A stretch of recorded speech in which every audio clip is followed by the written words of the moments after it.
জন্য গুরুত্বপূর্ণ দায়িত্ব পালন করে থাকে, কিন্তু এই শিক্ষকদের আজকের জীবন মান খুবই দুর্বিষহ। যেখানে অষ্টম শ্রেণী আমাদেরকে দেওয়া হয়েছে 13তম গ্রেড, যা খুবই অপমান। সহকারী শিক্ষক অতনের ক্ষেত্রে কেন এই বৈষম্য থাকবে? আমাদের এই চাকরিতে ধরে রাখতে হলে, এই পেশায় ধরে রাখতে হলে আমাদের বিভিন্ন উপজেলা থেকে প্রাথমিক শিক্ষা হচ্ছে শিক্ষার মূল ভিত্তি। কিন্তু দুঃখের সরকারের প্রতি আহ্বান এবং পদে তার 10ম শ্রেণী নিয়োজিত হন, একই কারিকুলাম, একই সিলেবাস। আমরা আজকে তৃতীয় শ্রেণী কর্মচারী হিসেবে সমাজের জীবন বলতে চাই, আপনার অনুগ্রহ কামনা করছি। দ্রুত আমাদেরকে বেতন স্কেল, তার স্কেল এবং তার যে ভাড়া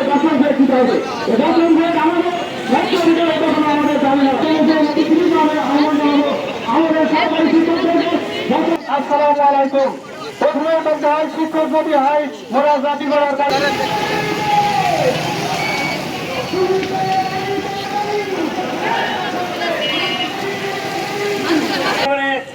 সংগ্রামে আমরা আসতে পারি এই আশাবাদ ব্যক্ত করে